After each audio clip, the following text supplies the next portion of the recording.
Welcome to Coffee and Conversation. My name is Honorine, and today I'm with Chris Omni, who is pursuing a PhD in art education. Chris, welcome, and thank you for being with me today. Absolutely. Thank you for having me. Let's start with a little introduction. Can you tell us more about yourself? Wonderful. My name is Chris Omni, affectionately known as the Health Hippie, and we moved here on June 1st of 2020 from Topeka, Kansas. So brand new here in Tallahassee. My research focuses on Black joy, and in particular, Black joy in green spaces. I am a second-year PhD student in art education. My methodologies of choice right now include photo elicitation and narrative inquiry. I love stories, I love photos. It makes sense to bring it together. Awesome. I have so many questions from this introduction. Bring it. Let's go. First of all, the health hippie. Tell me more about that. My background, I have a master's degree in public health, but my background really is in health promotion. I have over 22, 23 years experience in the field. I did personal training, group exercise, community mobilization, and everything to get people healthy in the capital of Kansas. From there, it just kind of became a nickname that I was known as because I am the youngest of four in my family. And when I say youngest, I really mean youngest. Even though I am 47, my next older brother is 16 years older than me. So I always felt like I was born in the wrong era. I felt like a hippie soul, a hippie spirit. And so I just put it together, the health hippie. And was it this production that made you want to have a PhD in arts education? Because in my mind, I'm like, why art education? You seem very into health. Why not doing a PhD and, research about all this 40% of the fact that 42% of Black women are more likely to die from cancer? That could be a PhD in itself. Instead, you decided to go for arts education. What happened? I could not have planned this question any better if I tried. Thank you so much for asking. During my time at K-State, where I received my Master's of Public Health, shout out K-State, EMA, I was tired of the deficit narrative. That deficit narrative that told everybody that we are 42% more likely to die from cancer, that told everybody that we were 60% more likely to be diabetic, that we were 30% more likely to die from a stroke. Every piece of research, and that's a stretch, but a lot of research has a negative lens. So I wanted to switch that perspective, and moving into art, storytelling is something that I enjoy doing. Asking questions, so narrative inquiry is something that just comes naturally. Putting my thesis on the stage rather than in a magazine or an article or journal, that's just something that feels organic to reach more people. So that's why I switched. I was tired of the deficit narrative, and it was time to focus on what's right with Black women instead of what's wrong. And is your PhD, because your PhD is in arts education, you're doing a production. I mean, you did a production for your master. Could you maybe bring them together? What is actually your PhD, your PhD research about? In particular, it's Black joy in green spaces. And the green space of emphasis for me is gardening. So I do a lot of indoor gardening. I have a side garden in the back. I have a window garden upstairs. So gardening becomes a spiritual practice for me.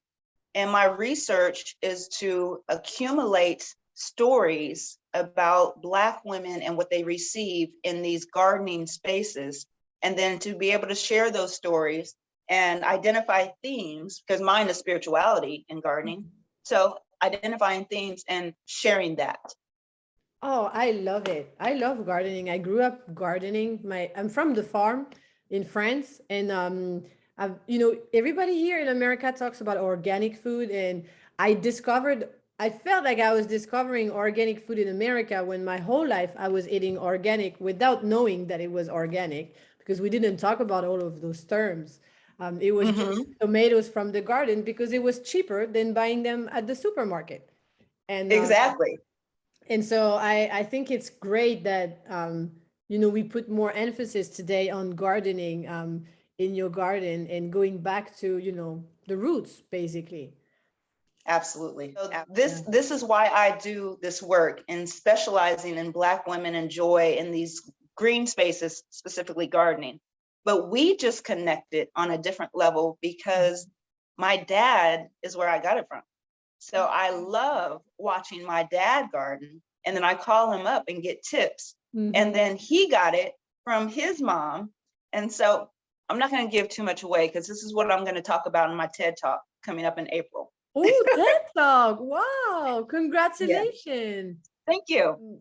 And so what is your vision for, because you're in art. So how are you going to perform this thesis project? Because you're doing it with photos and narrative. So are you thinking of an exposition? Are you thinking of more like a video? What do you have in mind? Or is it too early and I'm just too impatient and excited about your project? It's not too early. I'm working on my prospectus right now. So if all goes well, I'll graduate December 10th. So wow. Yes. So I am prepared for that answer. And it's twofold. That I already told you I'm delivering a TED Talk. And you already know that I am the first place winner for 3MT. Yes. So I love being on stage and storytelling. So what I envision for the public defense is to tell the stories that I collected, and also, if possible, invite the women to come and tell their stories too, and braid our stories together. So that's the public defense part of it. I already have a website that I've been working on called motherearthacademy.me. And that's the other place where I'm going to put my research so that people don't have to go to an academic journal to learn what I've learned. They can just log on to the website. They can do what you just did and share their stories about gardening and what brings them joy in those spaces. And it continues to evolve and touch more people than simply leaving it in a journal or defending behind closed doors. That's true. So you don't have like the goal of publishing your work? No. Not really. My publishing of my work is through the conversations that we're having. The publishing of my work is in the website that I created. Now, of course, if somebody out there wants to offer a postdoc. Oh, here we go. Right. Ding, ding, ding, FSU. Yeah. If somebody out there wants to offer a postdoc, then I would definitely expand my research, include more people. I call them co-researchers, and publish that information in academic journals and the website. So what's your goal after, like, once you graduate? Is it to get a postdoc somewhere, or do you want to become a professor? What do you have in mind? So I'm an entrepreneur. So I really want to have a community-based business that allows me to travel across the US delivering workshops, art-based workshops around nature and healing, self-restoration practices. Like tomorrow, actually, that's not true. In 3 hours, we're going to hit the road to go to Gainesville. And tomorrow I'm doing a workshop there for intention stones. That is my goal for organizations to reach out and say, Chris, we read about your research. We watched your TED Talk. We've heard about you, and we would like for you to come and offer something in our city. That's the goal. And you want to do that all over the US? I do. What about the world? You know what? I'm going to start small. Grow big. My mom always said, dream big. Yes, I get that. So as you said, you just won the 3MT. Any tips for people thinking of presenting to this competition? Oh, that's a good question. Be authentic. Be authentic.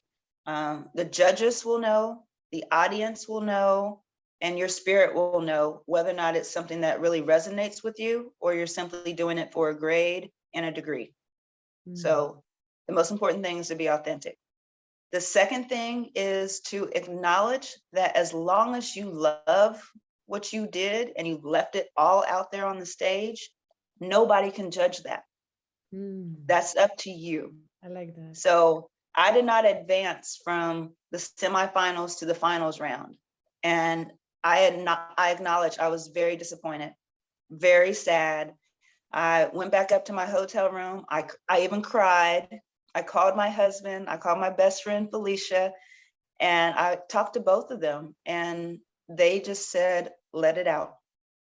Allow yourself the moment. Because I was so disappointed that my work on Black Joy was being judged by 3 white men. So that put me in a mood, so to speak. Yeah. But after my best friend reminded me what I told her, and you gotta love how besties do that. She said, let me tell you what you told me before you even went to this competition. I was like, all right. She said that the doors that will open from that experience will be greater than any title you could ever receive. You have already won. Thank you. In your spare time, if you have any, what do you like to do besides gardening? Besides gardening, I love traveling. I love to bake. Oh, me too. I love being with my husband. My baby girl is all the way in Vegas, but if I have a chance to go see her, I love that. I love being a mom. I love being a mom. That's beautiful. I would give all of this away. Give all this away. Being a mom is the most important piece for me. How do you see yourself in 5 years from today?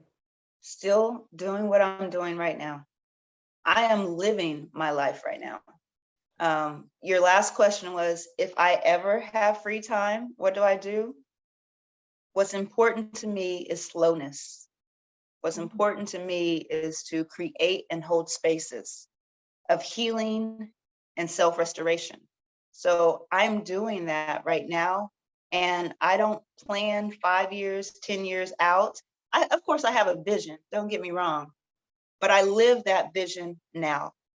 So I already know what it feels like. I'm getting on the road in a few hours. Wow, this is the perfect way to conclude that interview. This amazing interview where I feel I could have, I could have talked to you for hours, and I wish I had more time.